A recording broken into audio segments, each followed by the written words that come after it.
Hello everyone, welcome to the channel e office vlog. आज की जो हमारी वीडियो है उसमें हम डिस्कस करेंगे उन इंस्ट्रक्शंस के बारे में जो चीफ सेक्रेटरी हरियाणा के ऑफिस से अक्टूबर 2023 के महीने में इशू हुई हैं।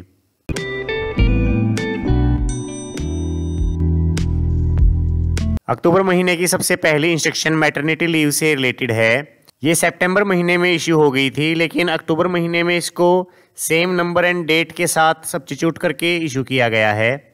जैसा कि आपको पता भी होगा कि गवर्नमेंट ने कॉन्ट्रैक्चुअल फीमेल एम्प्लॉयज़ के लिए भी मैटरनिटी लीव्स अलाउड कर दी थी 2014 में।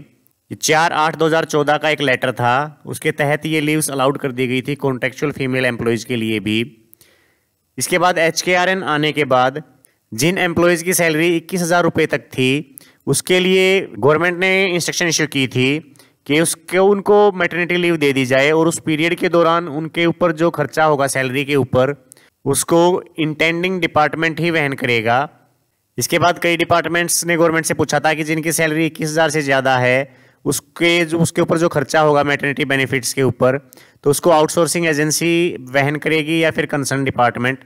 तो इसमें गवर्नमेंट ने इंस्ट्रक्शन इशू कर दी हैं कि उनको भी मैटरनिटी लीव्स का बेनिफिट दिया जाएगा और इसके ऊपर जो भी उनकी सैलरी के ऊपर खर्चा होगा वो इंटेंडिंग डिपार्टमेंट ही बियर करेगा।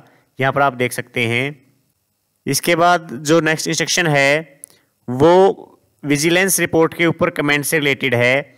विजिलेंस डिपार्टमेंट के द्वारा फाइल भेजी जाती है एडमिनिस्ट्रेटिव सेक्रेटरीज को उनके कमेंट्स के लिए और एडमिनिस्ट्रेटिव सेक्रेटरी अपने लेवल पर ही उस शिकायत को फाइल कर देते हैं और विजिलेंस डिपार्टमेंट को सिर्फ एक कॉपी कर देते हैं उसकी। तो गवर्नमेंट ने इसके ऊपर एतराज़ किया है और डायरेक्शन इशू की हैं कि उसके ऊपर कमेंट करके फाइल विजिलेंस डिपार्टमेंट को ही भेजी जाए। फाइनल डिसीजन विजिलेंस डिपार्टमेंट ही लेगा उसके ऊपर।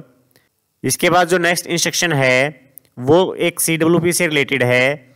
जो ये रेगुलराइजेशन पॉलिसी थी 2014 की उसके ऊपर जो कोर्ट केस हुआ था, ये इंस्ट्रक्शन पहले भी इशू हुई हैं। इस कोर्ट केस से रिलेटेड गवर्नमेंट ने इंफॉर्मेशन मांगी है। ये 3 पॉइंट्स हैं इसमें, कितने कैंडिडेट रेगुलर हुए थे, कितने अभी भी रेगुलराइजेशन का क्लेम कर रहे हैं और कितने एम्प्लॉयज़ ऐसे हैं जिनको हाई कोर्ट ने इसको रद्द कर दिया था, उसके बाद सुप्रीम कोर्ट में अपील की हुई है। तो ये चौथा रिमाइंडर है इसका, लेकिन अभी तक डिपार्टमेंट्स ने इन्फॉर्मेशन नहीं भेजी है। साथ में ये उन डिपार्टमेंट्स की लिस्ट है जिनसे इन्फॉर्मेशन स्टिल अवेटेड है। तो ये लगभग 84 डिपार्टमेंट अभी भी ऐसे हैं जिन्होंने इन्फॉर्मेशन नहीं भेजी है। तो आप देख सकते हैं कि किस तरीके से डिपार्टमेंट्स में काम किया जा रहा है।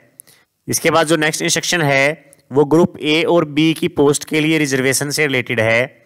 इसमें गवर्नमेंट ने रिजर्वेशन देने के लिए क्राइटेरिया बनाया है कि प्रमोशन में ग्रुप A और B की जब प्रमोशन होती है तो उसमें कैसे क्राइटेरिया बनाया जाएगा। इसमें कुछ एक पॉइंट्स हैं, जैसे कि रिजर्वेशन तभी दी जाएगी जब 2 या 2 से ज़्यादा पोस्ट होंगी प्रमोशन के लिए अवेलेबल, और एक कैडर में जो भी हाईएस्ट पोस्ट होगी उस पर रिजर्वेशन नहीं दी जाएगी। तो इस तरीके से कुछ एक पॉइंट्स हैं ये। अगर आपको प्रमोशन करनी है या आपकी प्रमोशन होनी है तो आप इसको डिटेल में पढ़ सकते हैं।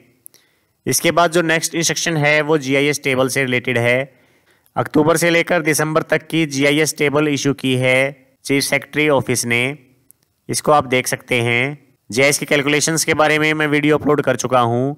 अगर आपको कैलकुलेशन करनी नहीं आती तो आप वीडियोस देख सकते हैं। इसके बाद जो नेक्स्ट इंस्ट्रक्शन है वो HKRNL से रिलेटेड है। इसमें गवर्नमेंट ने कुछ डिसीजंस लिए हैं, जैसे कि HKRN के थ्रू एम्प्लॉयज़ को लगाने की जो डिमांड भेजी जाती थी वो पहले की तरह कंटिन्यू रहेगी, उसमें कोई चेंज नहीं किया गया है। डिपार्टमेंट्स जो ये डिमांड रेज करेंगे उसके लिए प्रपोजल भेजा जाएगा फाइनेंस डिपार्टमेंट को। फिर फाइनेंस डिपार्टमेंट हर मंडे को HKRN पोर्टल पर लिस्ट प्रोवाइड करवाएगा। फाइनेंस डिपार्टमेंट को 1 हफ्ते के अंदर अंदर इस पर डिसीजन लेना होगा। इसके बाद कुछ बोर्ड कॉरपोरेशन ऐसे हैं जिनको गवर्नमेंट से बजट नहीं लेना पड़ता, तो वो सैंक्शन पोस्ट के अगेंस्ट HKRN के थ्रू एम्प्लॉयज़ को खुद ही रख सकते हैं। उनको फाइनेंस डिपार्टमेंट की परमिशन लेने की ज़रूरत नहीं होगी। और सैंक्शन पोस्ट से ज़्यादा अगर वो एम्प्लॉयज़ को रखते हैं HKRN के थ्रू तो फिर उनको FD से परमिशन लेनी पड़ेगी। इसके अलावा कुछ डिपार्टमेंट ऐसे हैं, जैसे कि मेरा डिपार्टमेंट है, उसमें सीजनल कुछ एम्प्लॉयज़ रखे जाते हैं। जब स्टोरेज ज़्यादा होती है तो एम्प्लॉयज़ ज़्यादा रखने पड़ते हैं, जैसे स्टोरेज कम होती जाती है तो एम्प्लॉयज़ कम हो जाते हैं। तो इस तरीके का काम जिन डिपार्टमेंट्स में होता है उनके लिए इंस्ट्रक्शन है कि उनको FD से एक बार ही परमिशन लेनी पड़ेगी, उसके बाद वो एम्प्लॉयज़ को अपने तरीके से हायर कर सकते हैं। तो ये HKRN से रिलेटेड इंस्ट्रक्शन है। इसके बाद जो नेक्स्ट इंस्ट्रक्शन है वो IS के कंडक्ट रूल से रिलेटेड है। All India services AIS conduct rules.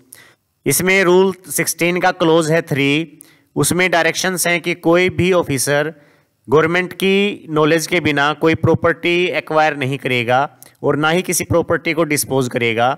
और अगर कोई प्रॉपर्टी किसी ऐसे इंसान से लेनी है जिसके साथ उसकी ऑफिशियल डीलिंग है तो इसके लिए गवर्नमेंट की प्रीवियस सैंक्शन भी लेनी पड़ेगी। तो इस रूल का हवाला देते हुए गवर्नमेंट ने डायरेक्शन इशू की है कि इसका पालन किया जाए पूरी तरह से। इसके बाद जो नेक्स्ट इंस्ट्रक्शन है वो HKRN के वेज रेट से रिलेटेड है। इसमें जो निगम वेज रेट हैं उसका क्लोज 5 को सब्स्टिट्यूट किया गया है और इसमें दिया गया है कि जो निगम वेज रेट हैं वो हर साल रिवाइज किए जाएंगे गवर्नमेंट के द्वारा, हर साल सैलरी बढ़ा दी जाएगी HKRN के एम्प्लॉयज़ की।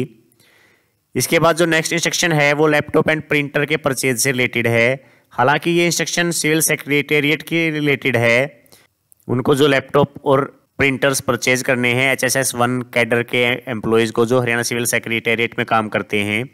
लेकिन इसमें ये इंस्ट्रक्शन काम की है एक IT डिपार्टमेंट हरियाणा की इंस्ट्रक्शन है 6/10/2015 की। इसके अकॉर्डिंग ही लैपटॉप और प्रिंटर परचेज किए जाने हैं। तो अगर आपको भी अपने ऑफिस में लैपटॉप या प्रिंटर परचेज करने हैं तो आप IT डिपार्टमेंट की ये इंस्ट्रक्शन देख सकते हैं।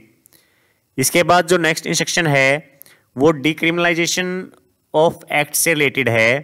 ये इंस्ट्रक्शन भी पहले इशू हो चुकी है। कुछ एक एक्ट्स ऐसे हैं जो आजकल यूज़ में नहीं हैं, तो गवर्नमेंट ने ये लिस्ट दी है जितने भी एक्ट्स हैं हरियाणा में उनकी। ये एक्ट जिस भी डिपार्टमेंट से रिलेटेड हैं उनको कमेंट्स भेजने हैं कि ये अभी यूज़ में है या नहीं और इनको ख़त्म किया जाना चाहिए या नहीं, ये आप देख सकते हैं। इसके बाद जो नेक्स्ट इंस्ट्रक्शन है वो इलेक्शन से रिलेटेड इंस्ट्रक्शन से रिलेटेड है। चीफ इलेक्टोरल ऑफिसर ने इलेक्शन के टाइम पर जो भी काम होते हैं उनसे रिलेटेड ये इंस्ट्रक्शन इशू की हैं। ये इंस्ट्रक्शन जनरल गवर्नमेंट जो सर्वेंट है जिनकी ड्यूटी लगती है इलेक्शंस में उनके लिए हैं और पुलिस वालों की जिनकी ड्यूटी लगती है उनके लिए भी हैं। उसके बाद जो काउंटिंग में जिनकी ड्यूटी लगती है उन सभी के लिए इंस्ट्रक्शन है। ये 33 पेज की डिटेल्ड इंस्ट्रक्शन है। अगर आप इनको पढ़ने में इंटरेस्टेड हैं तो इनको देख सकते हैं। इसके बाद जो नेक्स्ट इंस्ट्रक्शन है वो HKRN से रिलेटेड ही है। 2022 में जो कॉन्टेक्चुअल पॉलिसी जारी की गई थी गवर्नमेंट के द्वारा जिसके तहत HKRN के थ्रू एम्प्लॉयज़ लगने स्टार्ट हुए थे, उसमें कुछ अमेंडमेंट्स की गई हैं। तो ये अमेंडमेंट इसके साथ एनक्लोज्ड हैं, ये आप डिटेल में देख सकते हैं। इसमें कुछ एक जो इंपॉर्टेंट चीज़ है वो मैं आपको बता भी देता हूँ। जैसे कि जो हार्ट्रॉन के थ्रू कर्मचारी लगे हुए हैं उनको भी HKRN पर पोर्ट किया जाएगा और जो एम्प्लॉयज़ आउटसोर्सिंग पॉलिसी पार्ट 2 के तहत लगे हुए हैं उनको फिलहाल एग्जेम्पशन है इससे। ऐसे ही anganwadi worker, part time water pump operator, इनको छूट दी गई है। तो सेकंड पॉइंट में वो एम्प्लॉयज़ हैं जिनको छूट मिली है HKRN से। फिर उसके आगे कई क्लोज और हैं। इसमें एक इम्पोर्टेंट क्लोज ये है कि एंटाइटलमेंट ऑफ लीव नहीं बताई गई थी पहले, जो HKRN के थ्रू एम्प्लॉयज़ लगे हैं उनको कितनी छुट्टियां मिलेंगी। तो इसमें गवर्नमेंट ने बताया कि हर महीने एक वीकली ऑफ तो सबको देना पड़ेगा, उसके साथ ही पब्लिक हॉलीडेज़ और रेस्ट्रिक्टेड हॉलीडेज़ भी मिलेंगी। इसके अलावा हर महीने एक एम्प्लॉई एक कैजुअल लीव और एक मेडिकल लीव ले सकता है और ये मेडिकल लीव और कैजुअल लीव 1 साल के अंदर 10 से ज़्यादा नहीं होनी चाहिए। इसके अलावा जो फीमेल एम्प्लॉयज़ हैं उनको मैटरनिटी बेनिफिट्स भी मिलेंगे, मैटरनिटी लीव मिलेगी 6 महीने की। तो ये छुट्टियों से रिलेटेड भी क्लोज इंसर्ट किया गया है इस पॉलिसी के अंदर। तो इसी तरीके से कई क्लोज और भी हैं, जैसे एज से रिलेटेड है, उनकी रिक्रूटमेंट से रिलेटेड है, किसको कितने पॉइंट मिलेंगे रिक्रूटमेंट के टाइम पे। तो आप इनको डिटेल में पढ़ सकते हैं। 7 पेज की ये इंस्ट्रक्शंस हैं। इसके बाद जो नेक्स्ट इंस्ट्रक्शन है वो कॉपी ऑफ एक्ट से रिलेटेड हैं। Registrar of Punjab and Haryana high court ने इंस्ट्रक्शन इशू की थी कि जितने भी एक्ट्स हैं उनको लोकल लैंग्वेज में और उनकी इंग्लिश लैंग्वेज में उनकी एक PDF कॉपी जितने भी उनमें अमेंडमेंट हुई हैं उनके साथ लीगल रिमेम्बरेंसर यानी LR को भेजी जाए। तो इसी से रिलेटेड चीफ सेक्रेटरी ऑफिस ने भी सभी एडमिनिस्ट्रेटिव सेक्रेटरीज को ये इंस्ट्रक्शन इशू की हैं। इसके बाद जो लास्ट इंस्ट्रक्शन है वो फेस्टिवल एडवांस से रिलेटेड है। ये फेस्टिवल एडवांस से रिलेटेड जो इंस्ट्रक्शन है ये फाइनेंस डिपार्टमेंट के द्वारा इशू की गई थी। ये चीफ सेक्रेटरी ऑफिस ने अपने खुद के एम्प्लॉयज़ के लिए ये लेटर निकाला था।